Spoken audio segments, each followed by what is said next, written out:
अखण्डमण्डलाकारं व्याप्तं येन चराचरं त्वत्पदं दर्शितं येन तस्मै শ্রীগুরুবে নমঃ।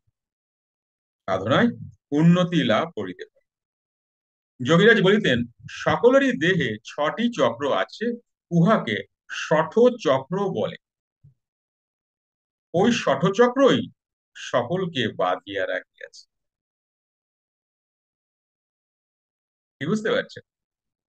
যদি তোমরা প্রাণকর্মের দ্বারা অবলম্বন শূন্য হইতে পারো, অর্থাৎ শূন্যকে আশ্রয় করো, তাহা হইলে উহারা কিছুই করিতে পারিবে না। এই জায়গাটা ভালো করে বুঝুন। আমার দেহে শঠচক্র আছে বা আমাদের দেহে শঠচক্র আছে। কতক্ষণ আছে? যতক্ষণ আমার মন চঞ্চল আছে। এই জায়গাটা কিন্তু ভালো করে বুঝে নিও। আমি কোথায় আটকে আছি বলছেন? শঠচক্রে আটকে আছি। এবার শঠচক্রে শুধু না, শঠচক্রে আটকে আছি মানে হচ্ছে আমি চঞ্চল মনে আছি। এবার চঞ্চল মন যদি থাকে তাহলে কি থাকছে? ইতি অব তেজ মরুদ্ভ, মানে পঞ্চতত্ত্বে আছে। এবার পঞ্চতত্ত্বে থাকলে আরেকটাও জিনিস আছে, সেটা হচ্ছে সত্য, তম, রজ, বা সত্য, রজ, তম। এই 3 গুণের আন্ডারেও আছে। তার মানে বুঝতে পারছো আমাকে কতগুলো জায়গাকে অতিক্রম করতে হবে। যখন আমি চঞ্চল মনকে অতিক্রম করতে হবে না, ও আপনি আপনি টেনশন নেই। তুমি যদি তোমার চক্রগুলোকে মাঠ করাতে থাকো ক্রিয়ার দ্বারা, এবং তুমি যদি শূন্যে অবলম্বন করো, তো বাবা কি বলছেন? শূন্য অবলম্বন মানে কি? মানে তোমার কোনো অবলম্বনই নেই। এইবার তোমার অবলম্বন কি বা আমাদের অবলম্বন কি? আমাদের অবলম্বন হচ্ছে শ্বাস প্রশ্বাস।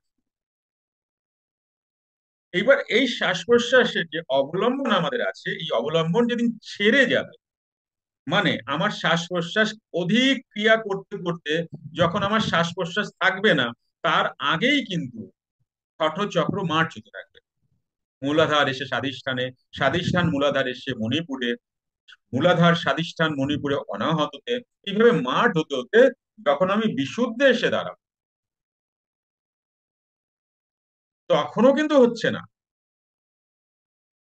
যখন আমি শূন্যে দাঁড়াবো, শূন্যে যুক্ত ক্রিয়া, যোগ, প্রাণায়াম ও বুদ্ধাবসানা শিখতে চাইছেন, এবং যারা প্রবল ডিপ্রেশন, অ্যাংজাইটি, ওভার থিঙ্কিং বা মনোরোগ সমস্যায় জর্জরিত হয়ে জীবনে ভয় ও অশান্তি নিয়ে অসুখী জীবনযাপন করছেন, তারা এবার মুক্তি পাবেন। কোথাও যাওয়া আসার কষ্ট আপনাকে করতে হবে না। আপনার মূল্যবান সময় বাঁচিয়ে শিখতে পারবেন ঘরে বসেই, জুম অনলাইনে। আমি শ্রী মনোজ চক্রবর্তী, স্পিরিচুয়াল সায়েন্টিস্ট। আমার যোগী জীবন বা অভিজ্ঞতা 30 বছরেরও বেশি। আমি আপনাদের এই সার্ভিস দিয়ে আসছি। আমার হ্যাপি স্টুডেন্ট সারা বিশ্বে ছড়িয়ে আছে, যেমন Europe, America, Kuwait, Bangladesh, Singapore, নেপালের অনেক মানুষ আজ এই সাধনা শিখে তারা সুখ, শান্তি ও প্রাচুর্যপূর্ণ জীবন কাটাচ্ছেন। তাই আর দেরি না করে আপনার নাম রেজিস্ট্রেশন করে চলে আসুন ক্যানিগো মাস্টার ক্লাসে। অনেক অনেক শ্রদ্ধা ও নমস্কার জানবেন। কুটস্থে থাকবো বা আত্মরাজ্য প্রতিষ্ঠা করবো, বিহার ভাষায়। সেই সময় আমার কিন্তু সমস্ত কিছুকে আমি অতিক্রম করে চলে গেলাম। কতগুলো কাজ আমাদের করতে হবে ভেবে দেখো। আর এটা এটা কার মাধ্যমে করবে? ক্রিয়ার মাধ্যমে। এটাই তো ক্রিয়াযোগ। ক্রিয়াযোগের যে কৌশল, এগুলোকে মাঠ করারই তো, তাই না? তাহলে তখন বুঝিবে ষটচক্র ভেদ হয়েছে। কখন? যখন তুমি শূন্যে আছো। শূন্য মানে কি? অবলম্বন ছাড়া আছো।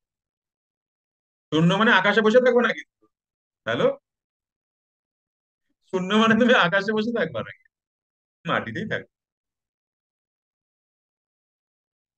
খুব সহজ ব্যাপার। যদি একটার পর একটা, মানে পুরো ফোকাস এদিকে দাও, আর একটার পর একটা জিনিস যদি তুমি শুনতে থাকো, তাহলে তুমি বুঝতে পারো কত ইজি বিষয়টা। যেটা মানুষের কাছে অধরা ছিল, যেটা মানুষ বুঝতেই পারতো না অ্যাকচুয়ালি হয় হচ্ছেটা কি। বা কি করতে হয় বা কি হতে হয়। শূন্য অর্থাৎ কিছুই নহে। এলো, ব্যাপারটা মিললো।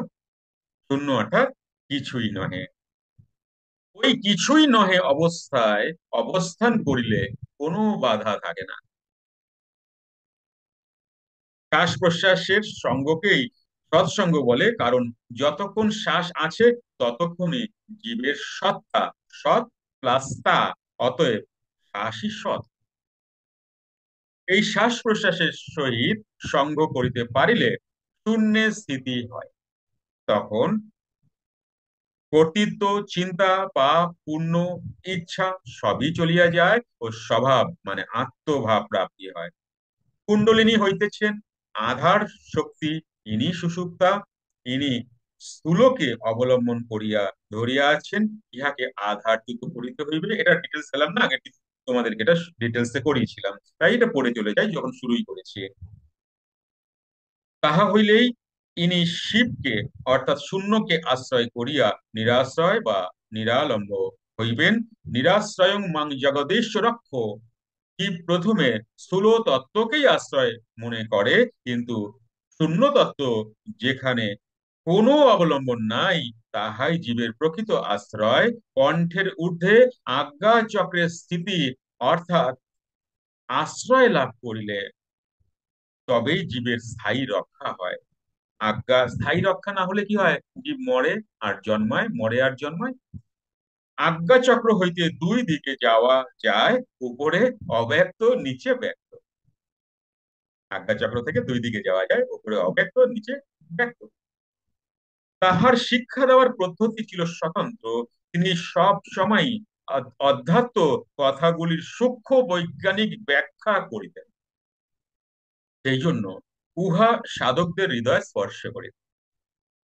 তিনি বলিতেন, যাহাতে শ্বাস প্রশ্বাসের গতি স্থির হয় তাহাই ধর্ম, এবং যাহাতে স্থির না হয় তাহাই তো অধর্ম। কর্ম কখনো বন্ধের কারণ নহে, কর্মফল প্রত্যাশাই বন্ধের কারণ। এইবার কখন কর্মবন্ধন আর কখন কর্মে বন্ধন নাই, এই বিষয়টা আসবে। বুঝতে পারছো?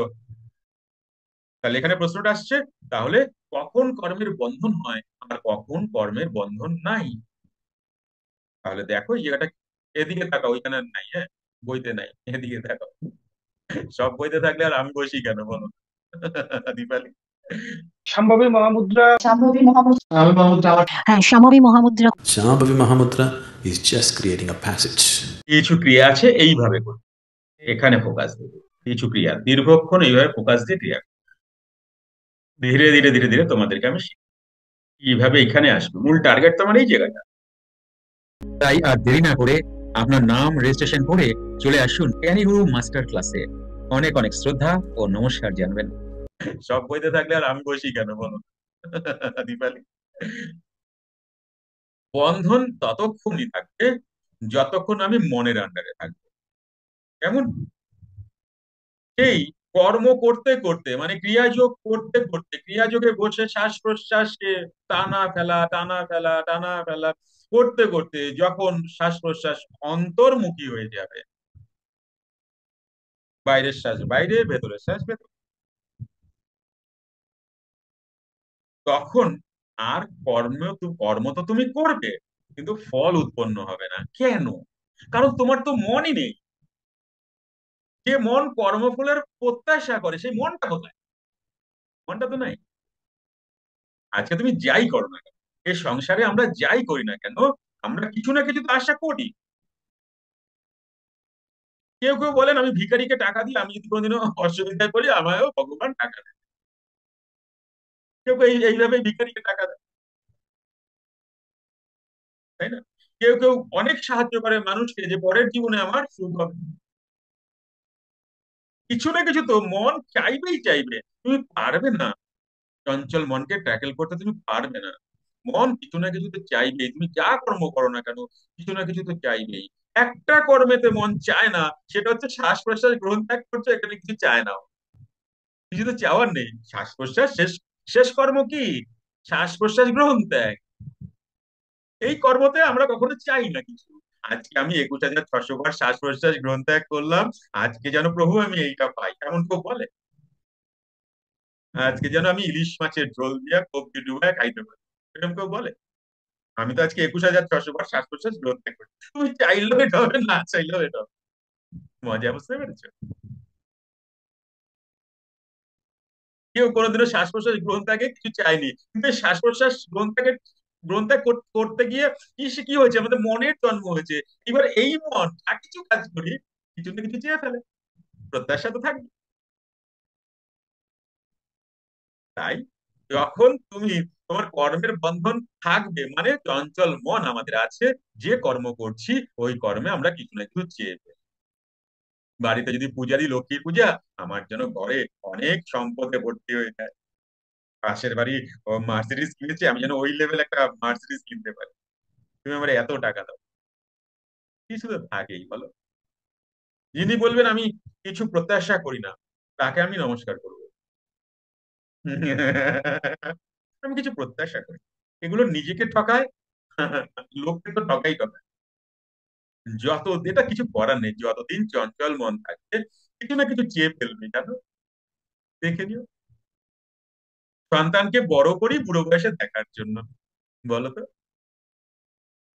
আমার সন্তান বাউন্ডুলে হয়ে যাচ্ছে, ফালতু হয়ে যাচ্ছে, পড়াশোনা করছে না, টার্গেটটা কি অ্যাকচুয়ালি? একটু ডিপে ভাবো। আমার যখন ইনকাম বন্ধ হয়ে যাবে, তার মধ্যে মধ্যে যেন আমার সন্তান বড় হয়ে যায়, ইনকাম করা শুরু করে, তাহলে আমার আর, আমি তো ওই বয়সে পারবো না, আমার সন্তান যেন আমাকে, তাই না? তাই এই মন যখনই কিছু কর্ম করবে, তখনই প্রত্যাশা তো করবে। তখন তোমার এই মন আর নেই, শ্বাস প্রশ্বাসের গতি স্থির হয়ে গেছে, তখন আর কোনো প্রত্যাশাই তো তোমার নেই, থাকবে না। তবে এটা কি 1 ঘন্টা 2 ঘন্টা ক্রিয়া সাধনে হবে গো? তুমি জানো মন কত বড় পাওয়ারফুল? অধিক সাধন প্রয়োজন, কঠোর লড়াই প্রয়োজন। লড়াই কথাটা বাবা উল্লেখ করছেন কেন? লড়াই দিতে হবে। আরেকটা কথা কি জানো, কর্মের কোনো ভালো মন্দ ভেদ নাই। মোহের সহিত নিজেকে জড়াইয়া ফেলি, কর্ম করিলেই কর্ম মন্দ ফল প্রসব করে। কিসের জন্য? মোহের জন্য। যাহাতে কুটস্থে স্থিতি হয়, তাহাই শুভ। যাহাতে স্থিতি হয় না, তাহাই অশুভ। সাধারণ মানুষ আত্মকর্ম করে না, তাই তাহাদের ইন্দ্রিয় শক্তিগুলি অমার্জিত থাকিয়া যায়। কেবলমাত্র পাপ পুণ্যের ফল ভোগের জন্য মানব দেহ ধারণ করা হয় নাই। আমরা বলি না, আমার যে কি হইল, আমার যে এই হইল, খুব পাপি পাপি মনে করি, করি না? এইটা করলাম পাপ, ওইটা করলাম পুণ্য, কুম্ভে গেলাম পুণ্য, এইটা করলাম পাপ। এই করতে নাকি আমরা এসেছি? না, এর এর এর ওপরে যাওয়ার জন্য এসেছি, এর অতীতে যাওয়ার জন্য এসেছি।